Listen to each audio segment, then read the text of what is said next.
So update nga dito sa mga tanim naming mga sitaw, mga kasipat, mga katsaga. So tumubo na sila. So ang ganda na ng tubo. So pakita mo, mahal.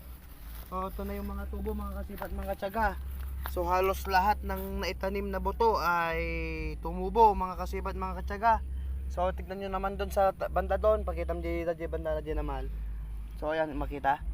So kitang kita na yung ating sitaw. So ang gagawin ko naman ngayon, mga kasipat, mga tiyaga, dahil nga naglagay na ng blue na liting tong aking asawa, mga kasipak, mga tiyaga. So ito yung nilagay niya.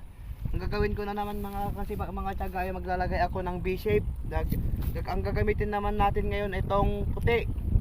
So puti lang naman dahil sitaw lang naman, mga kasipat, mga tiyaga, kayang-kaya na itong buhatin. At meron mga itong mga alalay na blue na liting. So ganun din ng step, mga kasipag, matyaga, kung napanood nyo yung video namin sa paglagay namin ng trellis doon sa ating upo. So ganun din, mga kasipag, matyaga, para makakyat tong ating sitaw. So mas maaga, mas maganda pag lumabas na yung mga talbos, mga kasipag, mga katyaga, ay handa na silang umakyat at meron na silang pag-akyatan. Let's go! So ganito lang, mga kakasipag, mga katyaga, no? So gagawa lang tayo ulit ng B-shape. So isisimulan ko dito sa taas.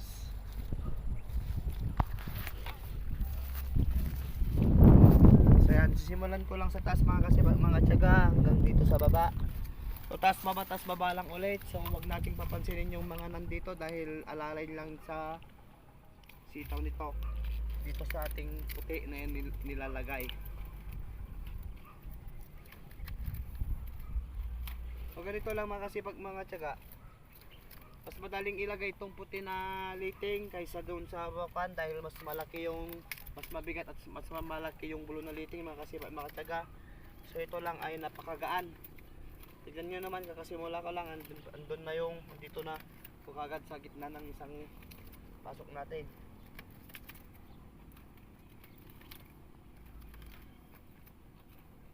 Ikat mo tapos sa balyang tape.